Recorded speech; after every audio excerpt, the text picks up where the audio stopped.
പറഞ്ഞു പറഞ്ഞു സ്കൂൾ തുറക്കാനായല്ലേ. അപ്പോൾ നമ്മുടെ പിള്ളേരൊക്കെ സ്കൂൾ വിട്ട് വരുന്ന സമയത്തും ഇനിയിപ്പോൾ രാവിലെ ആയാലും ഉണ്ടാക്കി കൊടുക്കാൻ പറ്റിയിട്ടുള്ള അടിപൊളിയായിട്ടുള്ള ഒരു സ്നാക്സിൻ്റെ റെസിപ്പി ആയിട്ടാണ് എത്തിയേക്കുന്നത്. അപ്പോൾ ഇതിന് പറ്റിയിട്ടുള്ള ഒരു ചട്നിയുടെ റെസിപ്പി കൂടി ഉണ്ട് കേട്ടോ. ഇതിപ്പോൾ നമുക്ക് രാവിലെയും വൈകുന്നേരം ഒക്കെ കഴിക്കാൻ പറ്റുന്നതാണ്. അതുപോലെ തന്നെ ഗോതമ്പൊടി വെച്ചിട്ടാണ് നമ്മൾ ഇത് ഉണ്ടാക്കി എടുത്തിട്ടുള്ളത്. ഇത് ഉണ്ടാക്കാനായിട്ട് ആദ്യമേ തന്നെ മിക്സിയുടെ ചെറിയ ജാറങ്ങ് എടുത്തോളൂ. അതിലോട്ട് ഞാൻ ഒരു പച്ചമുളക് ചേർത്തിട്ടുണ്ട്. മുളക് എടുക്കുന്ന സമയത്ത് എരിവിനനുസരിച്ച് കൂട്ടിയും കുറച്ചൊക്കെ എടുത്തോളേ. പിന്നെ ഒരു പിടി ചെറിയുള്ളി ഇട്ട് കൊടുക്കുക. പിന്നെ ഞാനിത് ഒരു ചെറിയ കഷ്ണം ഇഞ്ചിയാണ് എടുത്തേക്കുന്നത്. പിന്നെ ഒരു തണ്ട് കറിവേപ്പില ചേർക്കാം. പിന്നെ എടുത്തേക്കുന്ന ഒരു 1/4 സ്പൂൺ ചെറിയ ജീരകമാണ്. ജീരകം കൂടുതൽ എടുക്കണ്ട കേട്ടോ, ഈ ഒരു അളവിലെടുത്താൽ മതി. ഇനി ഇതൊക്കെ കൂടി നന്നായിട്ടൊന്ന് ക്രഷ് ചെയ്തെടുക്കുക. പിന്നെ അരച്ച് പേസ്റ്റ് ആക്കാൻ നിൽക്കണ്ട കേട്ടോ, ഇടിക്കലുണ്ടെങ്കിൽ അതിലിട്ട് ഒന്ന് ചതച്ചെടുത്താലും മതി. ഇനി 2 കപ്പ് ഗോതമ്പ് പൊടി എടുത്ത് ഒരു പാത്രത്തിലോട്ട് ഇട്ട് കൊടുത്തതിന് ശേഷം 2 സ്പൂൺ അരിപ്പൊടി കൂടെ എടുത്തിട്ടുണ്ട്. പുട്ടുപൊടിയാണ് എടുത്തേക്കുന്നത്. നമ്മുടെ സ്നാക്സ് നല്ല ക്രിസ്പി ആയിട്ടിരിക്കാൻ വേണ്ടിയിട്ടാണ് കേട്ടോ. അതിലോട്ട് ചതച്ച് വെച്ചേക്കുന്ന സാധനം ഇട്ട് കൊടുക്കുക. പിന്നെ എടുത്തേക്കുന്ന 1/2 കപ്പ് തൈരാണ്. പിന്നെ ആവശ്യത്തിനുള്ള ഉപ്പ് കൂടെ ചേർത്ത് ഇത് നന്നായിട്ടൊന്ന് മിക്സ് ചെയ്തെടുക്കണം. അപ്പോൾ ഞാൻ തൈര് ഒഴിച്ചത് കൈവച്ചിട്ട് തന്നെ എല്ലാം കൂടെ നന്നായിട്ടൊന്ന് മിക്സ് ചെയ്തെടുക്കുന്നുണ്ട്. പിന്നെ എടുത്തേക്കുന്ന ഒരു 1/4 സ്പൂൺ ബേക്കിംഗ് സോഡയാണ്. ബേക്കിംഗ് സോഡ ഇട്ട് കൊടുത്തതിന് ശേഷം വീണ്ടും നന്നായിട്ടൊന്ന് മിക്സ് ചെയ്ത് വെള്ളം ഒഴിച്ച് നമുക്കിതങ്ങ് കുഴച്ചെടുക്കാം. പിന്നെ വെള്ളം ഒഴിക്കുന്ന സമയത്ത് ആദ്യമേ തന്നെ കൂടുതൽ ഒഴിക്കാൻ വേണ്ടി നിൽക്കണ്ട കേട്ടോ, കുറച്ച് ഒഴിച്ചിട്ട് വേണം നമ്മളിത് മിക്സ് ചെയ്തെടുക്കാനായിട്ട്. അധികം ലൂസായി പോകരുത് മാവ്. അപ്പോൾ നമ്മൾ മാവ് കുഴച്ചെടുക്കുന്ന സമയത്ത് ഈ ഒരു പാകത്തിൽ വേണം കിട്ടാനായിട്ട്.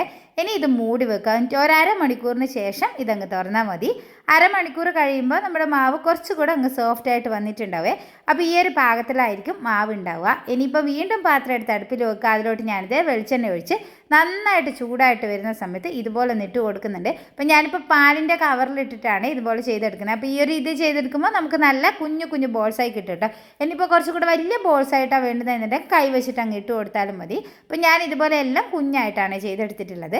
അപ്പോൾ നമ്മൾ ഈ ഒരു രീതിയിൽ കളറൊക്കെ മാറി വരുന്ന സമയത്ത് എണ്ണയിൽ നിന്ന് അടിച്ചിട്ടുണ്ട്. അപ്പോൾ ഇതുപോലെ തന്നെ ബാക്കിയുള്ളതൊക്കെ ചെയ്തെടുക്കാം. ഇനിയിപ്പോൾ നമ്മൾ ഇതിന് പറ്റിയിട്ടുള്ള ചട്നിയാണ് റെഡിയാക്കി എടുക്കുന്നത്. അതിനായിട്ട് ഒരു പിടി തേങ്ങ മിക്സിയുടെ ജാറിലിട്ട് കൊടുത്തതിന് ശേഷം ഞാനിത് ഒരു 1/2 കഷ്ണം സവാള എടുത്ത് കട്ട് ചെയ്തിട്ട് കൊടുത്തിട്ടുണ്ട്. പിന്നെ ഒരു പച്ചമുളക് എടുത്തിട്ടുണ്ട്. പിന്നെ എടുത്തേക്കുന്ന കുറച്ച് അണ്ടിപ്പരിപ്പാണ്. അതിലോട്ട് ആവശ്യത്തിനുള്ള ഉപ്പ് കൂടി ഇട്ട് വെള്ളം ഒഴിച്ച് നന്നായിട്ട് അരച്ചെടുക്കണം. നല്ല ഫൈനായിട്ട് അരച്ചെടുക്കുമൊന്നും വേണ്ട കേട്ടോ, ചെറിയ തരിയൊന്നും ഉണ്ടെങ്കിൽ കുഴപ്പമൊന്നുമില്ല.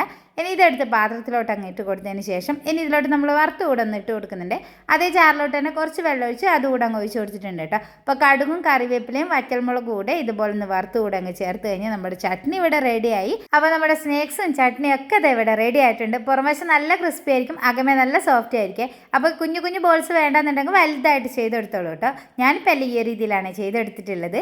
അപ്പോൾ ചട്നി കൂട്ടിയിട്ട് അല്ലെങ്കിലും കഴിക്കാൻ വേണ്ടിയിട്ട് നല്ല ടേസ്റ്റാണ്. ട്രൈ ചെയ്തിട്ടില്ലാത്തവർ ട്രൈ ചെയ്ത് നോക്കുക. വീഡിയോ ഇഷ്ടമായിട്ടുണ്ടെങ്കിൽ ലൈക്ക് ചെയ്യാനും കമൻറ്റ് ചെയ്യാനൊന്നും മറക്കരുത്. പിന്നെ പേജ് ഫോളോ ചെയ്യാത്തവർ ഒന്ന് ഫോളോ കൂടി ചെയ്ത് സപ്പോർട്ട് ചെയ്യാം കേട്ടോ. അപ്പോൾ ഇതുപോലെയുള്ള നല്ല വീഡിയോസൊക്കെ ആയിട്ട് നമുക്ക് അടുത്ത ദിവസം കാണാം. അതുവരെ ബൈ.